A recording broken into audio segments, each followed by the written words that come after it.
you are Director of Public Safety. So a lot of what we talk about, you see that firsthand. We've done stories with you. We've seen you in the community. How do you think that your current role is beneficial for you? And I know this is not the only position you've held. You have a background and experience, former assistant prosecutor, but how does what you're doing now help you in the space that you're trying to go into? Being a prosecutor is about so much more than being effective in a courtroom. It's a huge part of the position, and I don't want to demean or diminish that.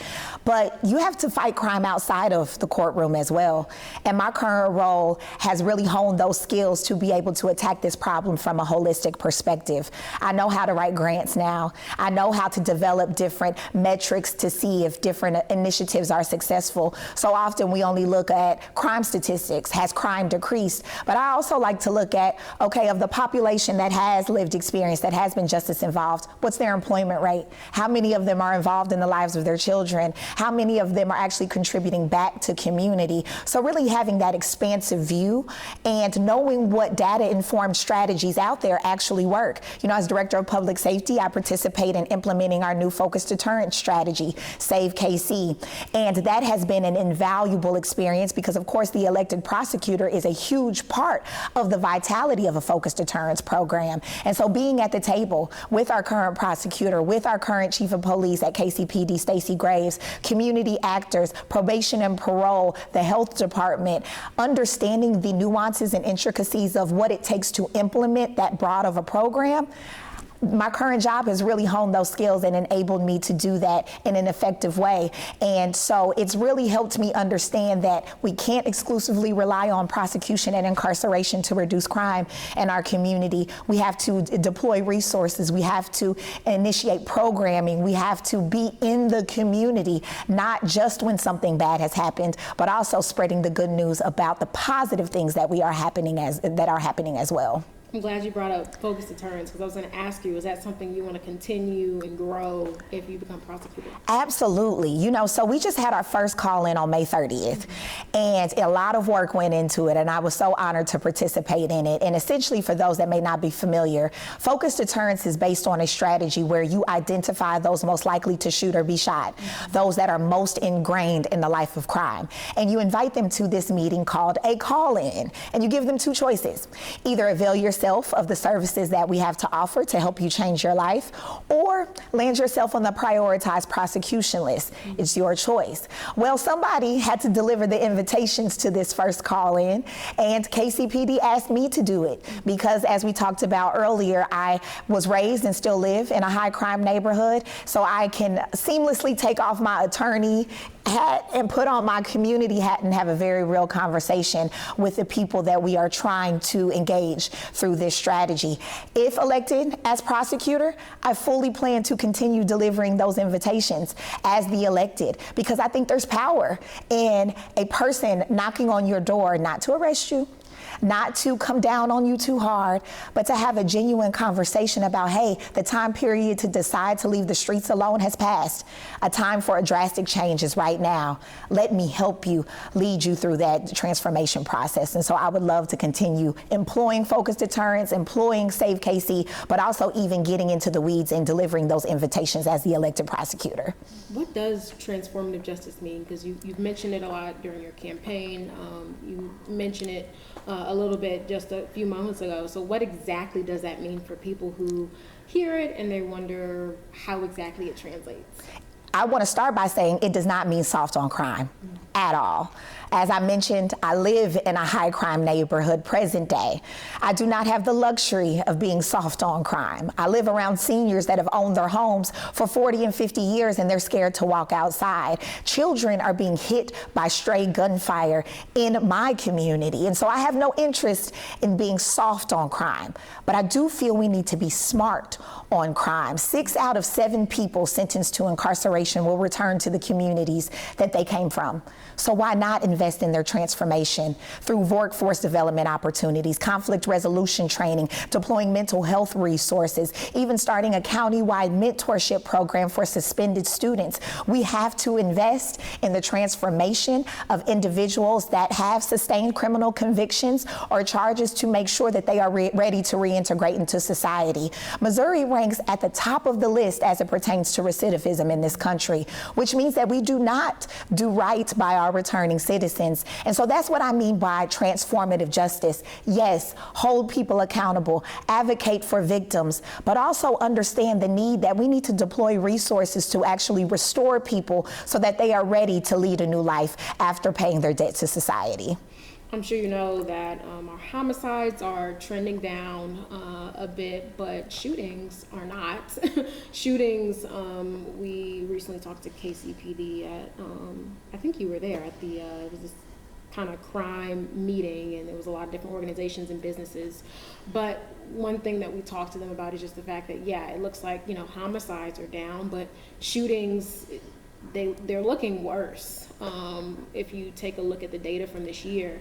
So when you think of all of the crime programs, the intervention efforts and solutions that have been put out there, do you think we need a more streamlined approach? Do you think there's too many things going on? What is your take on that? And you know, as it pertains to non-fatal shootings, they are higher than they were last year, but they are not as high as they were months ago. And so trending in the right direction. Of course, the unfortunate tragedies of Crown Center and the Chiefs Parade shooting have had a heavy impact on our statistics for this year because we count them according to the number of victims, not the actual incidents. But we do have a lot of work to do. When you talk about streamlining approaches, Save KC, in my opinion, is the most effective and quickest way that we're going to be able to get our shootings as a whole under control, because we are literally focusing on the 10% of people that are causing 90% of the issues, and really either A, removing them from our community, or arming them with the necessary resources to change their lives. We just started this again about 3 months ago, if that, and so I'm very confident that that will lead us in the right direction. And there are a lot of service providers participating with us to offer those services. And so that's streamlining and organizing various service provider agencies as we speak. We do have enough capacity, though, and enough work to go around. Organizations like KC 360, KC Common Good, Aim for Peace at the Health Department, the Child Protection Center, all of these organizations have various lanes and various clientele that we need to work on. And when we're talking about criminality, we're dealing with the spectrum. Every program is not going to be able to meet and reach every single individual. Some people will be able to be touched by Aim for Peace, which is still a city program under a government institution, but they're not so far gone down the road of criminality that they refuse to deal with a government entity. On the other end of the spectrum, we have people that don't want to cooperate with police, don't want to deal with a city program, don't want to deal with any government institution. That's where organizations like KC Uncornered come in. That's where organizations like Lyrics Institute come in, because they are not aligned with any government infrastructure, and so they have an easier inroad, also by leveraging people with lived experience to touch the clientele that they are intended to reach.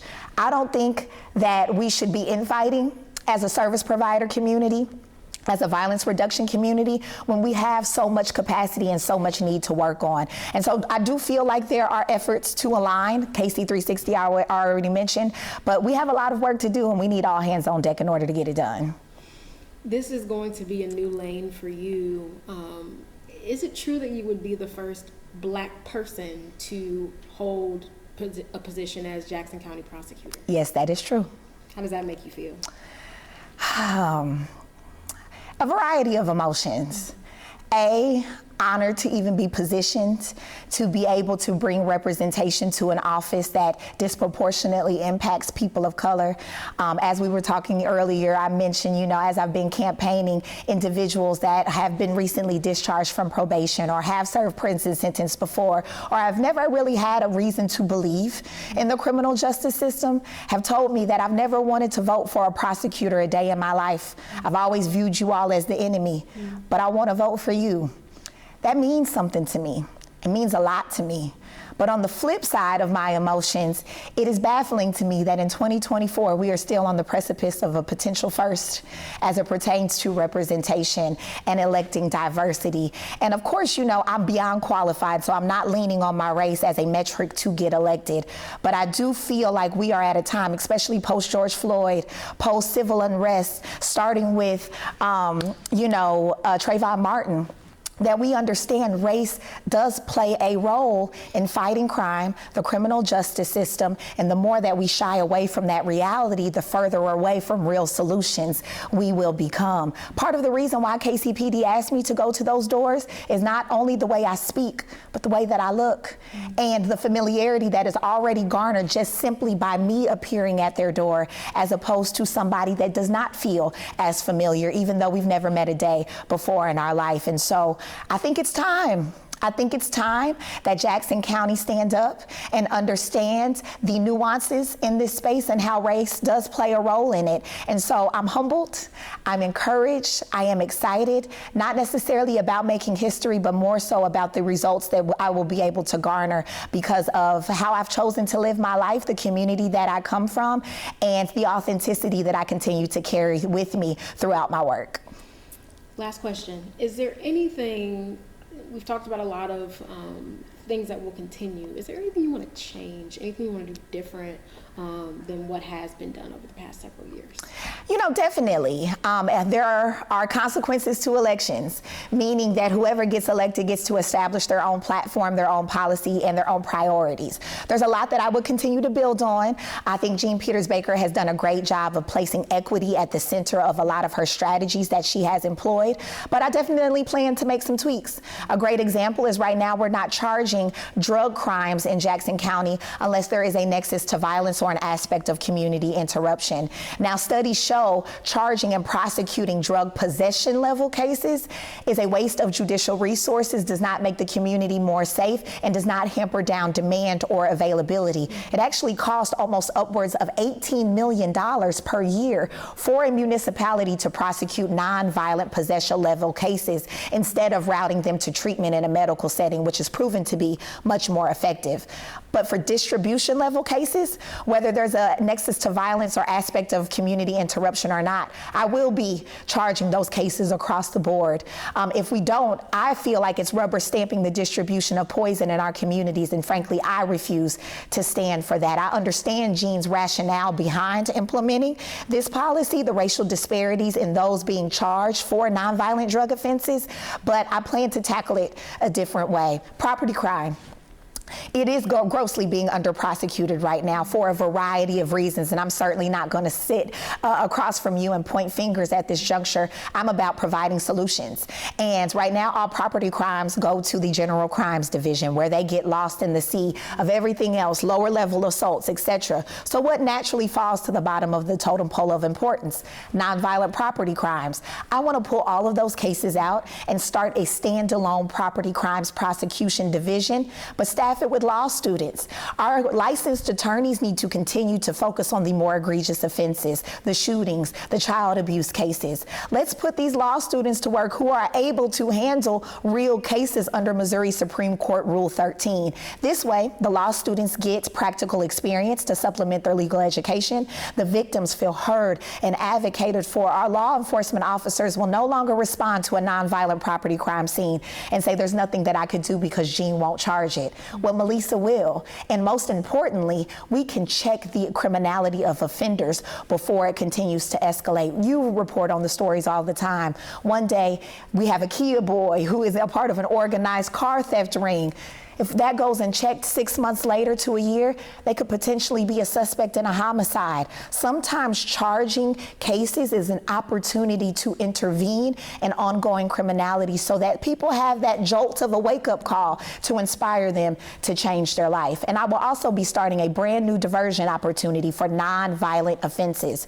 Right now, we have Veterans Court, Drug Court, and Mental Health Court, but we don't have a specialty court tailored to the leading root cause of crime, and that is poverty.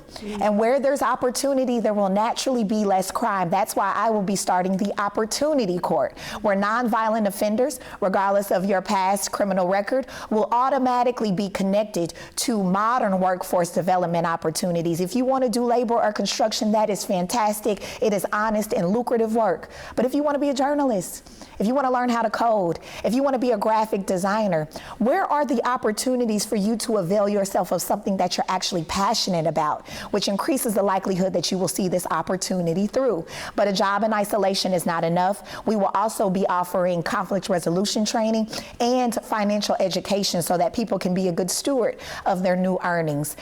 The balance is what I'm about. Yes, we have to prosecute violent offenders. We must hold people accountable, even for nonviolent offenses.